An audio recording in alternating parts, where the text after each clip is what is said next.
अभी कुछ दिन पहले भी मैंने एक चीज बोली थी कि इंडिया के अंदर जुडिशी इकलौता एक ऐसा इंस्टीट्यूशन है जो ट्राई करता है हमेशा खुद को इंप्रूव करने का, because they knows that nobody is perfect, no human is perfect, there is always chance for improvement. और वो कभी भी इस बात से हिचकती नहीं है कि वो एक ऐसा स्टेप ले ताकि जुडिशरी को और ज्यादा इंप्रूव किया जाए। और ऐसा ही कुछ देखने को मिला हमें आज के इस मैटर के अंदर जो रिसेंटली सुप्रीम कोर्ट ने डिसाइड किया है, जिसके अंदर उन्होंने एक जज को रिमूव कर दिया, उनके जो रिमूवल का जो ऑर्डर था उसको अपहेल्ड किया। उन्होंने बात यहाँ तक बोल दी कि आपका जो बिहेवियर है, जो आपके एक्शन है, उनकी वजह से आप बिल्कुल भी डिजर्व नहीं करते जज बनना। और सुप्रीम कोर्ट ने यहाँ तक बोल दिया कि जज छोड़ो, आप ये भी डिजर्व नहीं करते हो कि आप कोई भी पब्लिक ऑफिस होल्ड करो। और ये बोलते हुए सुप्रीम कोर्ट ने उनके डिसमिसल का जो ऑर्डर है उसको अपहेल्ड किया। तो क्या हुआ उस जजमेंट के अंदर, ऐसा उस जज ने क्या कर दिया जिसकी वजह से उनको रिमूव कर दिया गया और सुप्रीम कोर्ट ने इतने स्ट्रिक्ट रिमार्क देते हुए उन्हें उनका जो डिसमिसल का ऑर्डर था उसको अपहेल्ड कर दिया। जानते हैं हम आज के इस वीडियो के अंदर। Welcome to Sarathi institute of law, आपका अपना लीगल चैनल। चलिए स्टार्ट करते हैं हमारा आज का केस। जो केस का नाम है प्रभाकर ग्वाल versus state of Chhattisgarh and another. ये अभी रिसेंटली डिसाइडेड जजमेंट है सुप्रीम कोर्ट का। पहले हम इसका कुछ फैक्चुअल बैकग्राउंड भी समझ लेते हैं।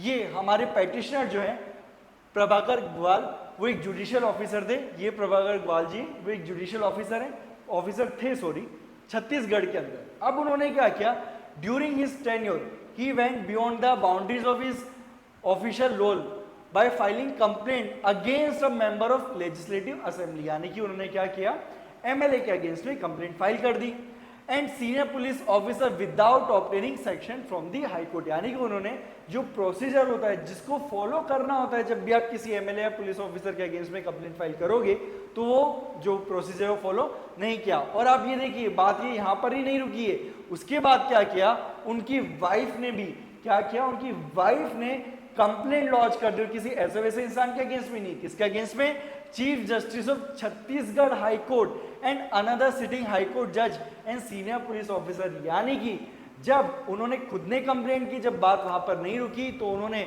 और भी अगला स्टेप लेते हुए क्या किया, अपनी वाइफ के थ्रू कंप्लेंट फाइल करवा दिया कि chief justice of Chhattisgarh high court. यानी कि आपने अपने ही स्टेट के जो हाई कोर्ट है उसमें जो हाईएस्ट पोस्ट है जज की, यानी कि चीफ जस्टिस, उसके अगेंस्ट में भी कंप्लेंट की, साथ में अदर हाई कोर्ट जजेस के अगेंस्ट में भी कंप्लेंट की और सीनियर पुलिस ऑफिसर के अगेंस्ट में कंप्लेंट की। और देखिए कंप्लेंट करना कोई गलत बात नहीं है, मैं ये नहीं बोल रहा कि उन्होंने कंप्लेंट क्यों की, बात ये है कि वो कंप्लेंट जो थी वो टोटली बेसलेस थी। जब उस कंप्लेंट के बारे में इंक्वायरी की गई तो पता चला बिल्कुल ही बेसलेस है ये कंप्लेंट, यानी कि ये प्योरली मैलिशियस इंटेंशन के साथ की गई कंप्लेंट है, जो अपने आप में बहुत बहुत ज्यादा सीरियस बना देती है इस बात को जब आपको पता चल रहा है कि भैया complaint chief justice of Chhattisgarh high court and other high court जजेस के अगेंस्ट में की गई थी। जब बात इतनी ज्यादा बढ़ गई और उन्होंने इस तरीके से बिहेव किया तो वहां पे क्या किया गया, Chhattisgarh high court full court ने रिकमेंडेशन दिया कि भैया इनको क्या कर देना चाहिए, रिमूव कर देना चाहिए विदाउट इंक्वायरी की। इनका जो कंडक्ट है, बिहेवियर है, इतना ज्यादा खराब है कि यहाँ पे इंक्वायरी करने की भी जरूरत नहीं है। इन्होंने जो बिहेवियर किया है, जो कंडक्ट है, उसे साफ पता चल रहा है कि इन्होंने मैलिशियस इंटेंशन के साथ वो काम किया है। अब जब फुल कोर्ट ने विदाउट इंक्वायरी उनका डिसमिसल कर दिया तो उन्होंने क्या किया, हाई कोर्ट के सामने उसको चैलेंज किया। अब हाई कोर्ट ने भी उस जो रिकमेंडेशन थी उसको अपहेल्ड किया। अब जब हाई कोर्ट ने अपहेल्ड किया तो फाइनली उन्होंने क्या किया, सुप्रीम कोर्ट को अप्रोच किया। हम ये देख लेते हैं ये हाई कोर्ट के अंदर क्या बोला गया। हाई कोर्ट ने बोला article 311 clause 2B of Indian constitution allow करता है कि आप सर्टेन सिनेरियो में विदाउट इंक्वायरी भी क्या कर सकते हैं, किसी को भी डिसमिस कर सकते हैं। और वो क्या है, inquiry is not reasonably practicable. यानी कि भैया इंक्वायरी जो है प्रैक्टिकेबल नहीं है, रीजनेबल नहीं है, हमें यहाँ पे इंक्वायरी हेल्ड करने की कोई जरूरत नहीं पड़ रही है, तो हम क्या कर सकते हैं, आपको विदाउट इंक्वायरी भी डिसमिस कर सकते हैं। क्योंकि देखिए नॉर्मल सर्कमस्टांस में क्या होता है, आपको principle of natural justice follow करना होता है। और प्रिंसिपल ऑफ नेचुरल जस्टिस आपको देता है राइट टू बी हर्ड।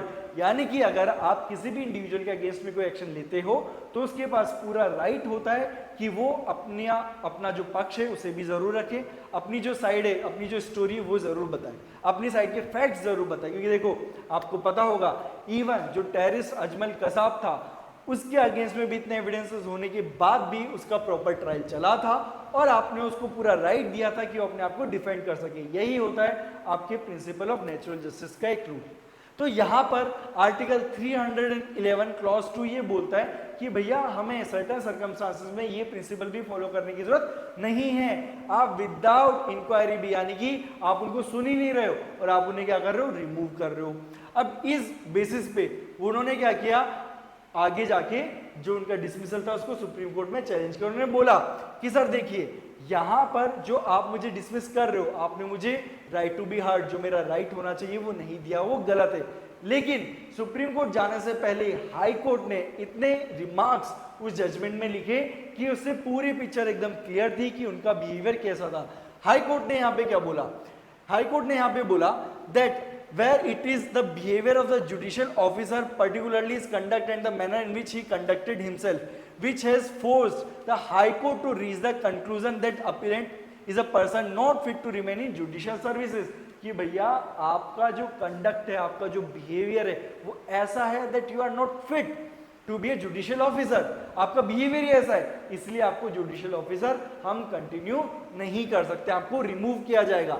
अब जब ये बात सुप्रीम कोर्ट तक गई तो सुप्रीम कोर्ट ने भी ये बोला कि ये जो पेटिशनर है उनका बिहेवियर ही ऐसा है कि वो किसी गवर्नमेंट सर्विस में नहीं रह सकते और जुडिशियल सर्विसेज में तो बिल्कुल भी नहीं रह सकते।